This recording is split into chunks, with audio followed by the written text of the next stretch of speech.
nandito kami ngayon sa Timor. So, dinala ko si Timor kasi umorder na lang siya sa akin ng skinless. So, ganyan na kamag-anak ko mo-order. Sinupuntahan tayo. So, pagdating ko nga ho dito sa bahay, ay meron hong pakain. Diyos ko ho, bihira lang ang garni sa Universal Code. So, mayroon pa akong sinaing na isda, parang banyaga. Salamat, shoutout mga taga-banyaga. Meron pa akong kalabasa, galing pa yata rin ho aring banyaga. Kailangan. Ang sarap. Naku po, siyempre hindi mawawala ko ang dilis. Ang sarap ng dilis. Tatakainin natin. Ang sarap. Dilis talaga rin ng Pilipinas, the best. The best. Panalo.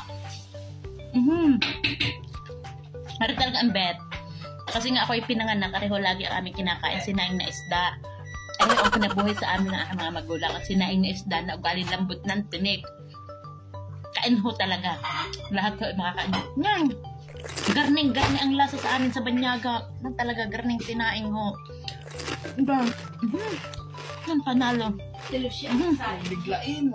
Salamat naman Tilusya ho sa bigay ninyong isda. Salamat. Shout out to Tilusya. Parating sa France. Please follow me. Galing sarap pa rin ng dilis. The best. Tama-tama gutom na gutom ako. Meron pa ho dito ipapakain sa amin. Ang ipapakain pa ay ipapakita ko sa inyo. Wait. Diyos ko, may pabiko pa ho si Timer. Diyos ko, ay sasaman ho ng lasa si Timer. Alam mo niya ang paborito ko. Ito hong biko talaga. Naku, thank you, Timer. Parang namaba kayo, Timer, sa Pilipinas. Sabi ni Timer, bakit daw sinama ko sa video ang triya. Pakita nga ho natin ang katawan niya na tumaba nga ho. Baso, bakit gayo pag dawil na Pilipinas na nanaba ang tao?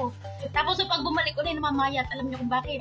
Ay, wala kudkuda na naman. Titikman natin ang kanyang masarap na biko. So, I will try the biko special. Sobrang sarap po ni Timer, gumawa talaga ng biko, the best. Since dumating ako dito sa Paris, ito talaga yung natikman ko talaga nung una. Nambet! Panalo!